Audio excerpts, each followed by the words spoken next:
When AI enters, things become different. However, the question is, how do you want to make them different and how do you want to make them work? And we have an expert with us here today. Hello and welcome, Josh Epperson. Hello. Good to be here with you. Thank you very much for taking the time. I know you're too modest to tell anyone, but besides being a senior manager and executive at Amazon, you hold the minimum of three master's degrees, so you really know what you're talking about. And also, when I prepared for this interview, I saw your new book, which is Bacon, Bots, and Teamwork. And of course, first I want to know, what's your take in this book? And I also need to know, bacon? So you need to tell me what is the deal with the bacon. So go for it. Well, so two things. One, the book really aims to answer one simple question that if agents are joining our teams, what the heck does success look like? And I got really curious with that question because nobody seemed to be addressing it.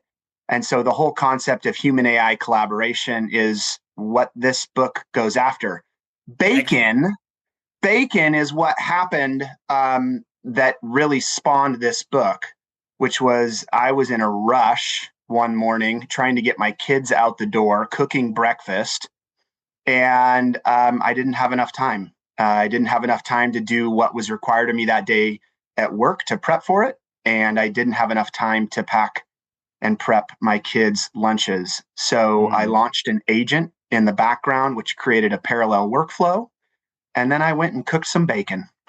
Ah, there you are. And one aspect which immediately caught my attention on your website, it immediately addresses one issue because as soon as you say agents come into town, many people think, okay, look, is my job gone by next week? Is AI going to Yeah. replace me? What's your take on that? Because that is probably the number one fear that people have at the moment. Yeah, and I love that you said that's the number one fear because the first thing is all I can say is there's nothing to be afraid of. And quite candidly, we don't have time for fear. So that's the first thing. And then the second thing is we truly are better together.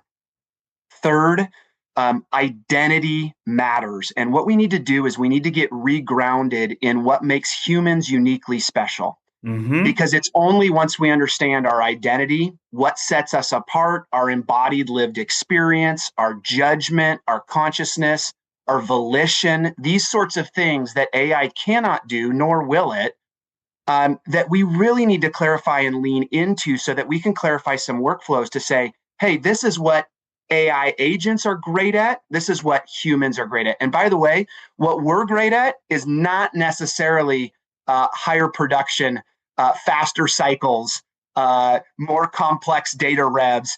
And guess what? That's okay because we have a unique place in the story. Absolutely. So, do you think that anyone can just say, when we focus on being more human, that this is going to be the recipe for success? Because some people will now sit there and say, "Listen, Josh, with three master's degrees is probably the easy side of the game. I'm sitting here working on a production facility with insane work hours, and I'm just afraid that Yeah. some AI robot is showing up saying." Not you anymore by tomorrow. And especially in certain countries, you can be fired on the spot. And that's what they fear when AI comes through the door, which is why they probably even manipulate implementation. Mm-hmm. Yeah. And no, it has to get much more practical than theoretical. And the thing I was on a conversation yesterday, the thing I keep telling people, first of all, it depends on where you're at in your journey. So if you've dabbled and played with agents and you're a user of AI, that's one answer. And where I usually start though is you haven't done anything. It's a colleague and a friend that I have who said, "Gosh, I just need to get more comfy with AI." And that I said, Bacon Bots and Teamwork is for you because really Hmm. it's the first step on the journey. And the practicality of that is just go try. Just Hmm. go try. Nels, it came alive to me probably 4 years ago. And I'm a low code, no code guy. I'm not a Okay. tech. So just so you're clear, it really came alive to me when I realized that one of the things I love to do is journal. I love to capture my lived experience. It's really cathartic for me and it's really Hmm. informative for me. And it's how I remember, which is kind of something that's unique to us. And I realized one morning sitting out on my porch that I have all these journals. I don't know what the heck they say. I never go Mm. back and read them. Yeah. It's the catharsis of writing. Yeah. And it dawned on me I have one journal that I keep on my phone. And it dawned on me that I have this journal, this wealth of information about me, and I was at a low point. And I thought, you know what? I can extract that as a text file and I Mm-hmm. can upload that into Claude and I can ask Claude, what patterns, what themes do you see in this Mm-hmm. storyline narrative? And who would you call this individual? And you know what, Nels? I did it, pulled it out. It didn't take me very long. It took me about 30 minutes to do. Um, and it brought me to tears. And so what I would say, and it was spot on, it was so good because the technology is great at recognizing patterns. So if you're in a production floor and you're struggling with pulling efficiency out of the system, Mm-hmm. couple things. Start with repetitive tasks. What do you do 3, 4, 5 times a week that you grind through that you're like, why am I don't even like doing this, but I have to do it? Use the information and data in those repetitive tasks, dump it into an AI or an agent and say, how can you make this better? And don't overthink the prompt. You won't get it right the first time. And guess what? Mm-hmm. That's okay. Yeah. And if anything, ask it, say, hey, could you improve my prompt to get X, Y, or Z out of this? And so that's where it becomes really powerful. And that's the human in the loop nature, is that it'll trigger stuff for you from your embodied experience of being on the production floor to think, oh, wait, I need to ask it this, or Mm-hmm. oh, we need to rev on this. Now you're human in the loop and you're optimizing human AI collaboration.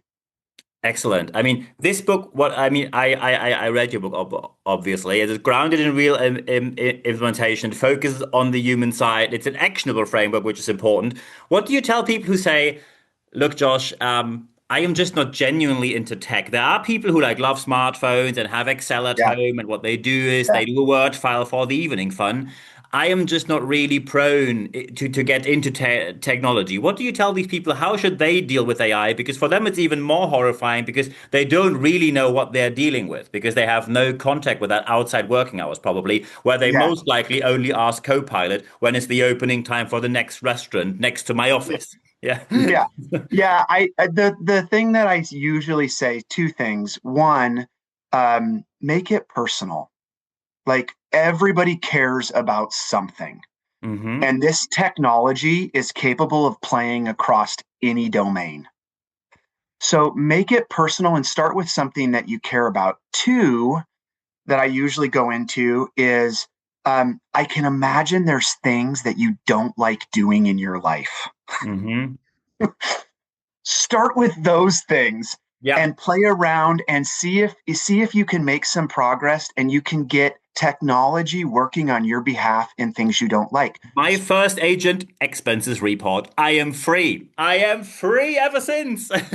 Right? Well, Yeah. and if you're a small business owner, that becomes really interesting on that example because it'll tell you what you're not just how much you spent, and you can ingest it and calculate your totals with amazing accuracy, but you can start to generate insights over a breadth of information and data over a quarter, over half a year, over a year. And you can look at the things that you're spending on. And as a small business owner, you know in your gut what's generating return. You know when the networking dinner worked or it didn't. And Hmm. so if you're seeing high expenses in one area and you're thinking that's not my lived experience, I need to get curious about that. Absolutely. What do you tell people when they now say, look, I think I get it. However, I am a small business and I think AI is more for the large tech organizations. For us, I mean, we're probably a small travel business somewhere in the rural American countryside. Why should we use AI? Well, so again, I go back to it plays and is capable of playing across any domain, any scope and scale. I think for those individuals in particular, um, you don't have to get caught up on like which large language model, these massive models. Like don't get hung up on any of that. I think what you have, and here's where I try to point people back to. You have information and data about what you do on a daily basis. That is gold that you're likely under leveraging. Hmm. and you can put that to use. And so start small, pick something small. Again, make it personal and make it something that you hate to do, because Hmm. that's where you'll get the click of, oh wait, if it can do this, it can do something else. And Yeah. so for a small travel business, like agents, actually, that's one of the best use cases, quite frankly, because even with the semi-autonomous workflows right now, we can ask agents not only to generate and create a trip, and an itinerary, we can ask it to generate bookings. Mm. So, and it can prompt you with questions. So it doesn't do it without your input, but it can ask you questions around, out of these three, which would you book and why? Well, I'd book number two because of the location and the proximity to the city. Ah, great. Goes in memory bank. We can rinse and repeat that over and over again. And Mm. so, um, but again, fear is a paralyzer. Hmm. So fear creates unhealthy responses, and it creates, even better said, it creates unhealthy engagement. It's usually a turn away or a fight toward, both of which are not productive. There Mm. are very few fights that go well at the end. There's very few disengagement when you dissociate that goes well. And so what I am really focused on right now is engagement. And how do we get people to healthy healthy engagement around human AI collaboration? And Yeah. that's what I encourage. Go towards it, engage it, try it. Um, you will be okay. I promise. Absolutely. Absolutely. As I read your book, I can tell you this is for middle managers, transition layer managers, from small business to large corporation. There's really something in there for absolutely anyone. Two more questions I have to wrap up the interview. But now people say, hey, I am into AI. I'd love the book. However, guess what? I'm sitting in a business where the owner says, yeah, you got Copilot, so do your little stuff there. But in my business, no, we are a conservative industry, as you know, we are not into this. So, how would you say when people Yeah, are into AI, or probably your book convinced them to be into AI, but on a higher yeah. level, someone says, oh, I think it's not for us here, how to convince them? Yeah. So, I mean, I've spent the bulk of my career being in a cost center, which means that the business pays for my services. Yeah. So I am constantly in a position of showing value and worth because they're Yeah. paying for it. Yeah. And so I think that's the first thing, is you got to create some tangible value in an output. And usually that means testing and experimenting in a discrete kind of domain. And so for that person who's doing that in their world and they're using Copilot, which, by the way, you can get Copilot in and of itself in your little domain to generate real value. Mm. And I'll even say you can get the free version of Copilot. This is often what I tell people. Don't pay for anything. Don't Hmm. pay for anything. There's enough free stuff right now. Go play with the free stuff, generate real value from something free, and put that constraint on yourself, because this is what large corporations deal with. Large corporations have resources. So what they do is they often Do. have legacy systems, a lot of tech debt, and a lot of cash. So then they spend, and then they pour more complexity on the system, which makes it even harder. Mm. So stop. So when you're trying to show value as that department or function to a broader enterprise or system, don't ask for them to be involved. Just generate real value in your domain area, in your product vertical, in your functional domain of expertise, and share it.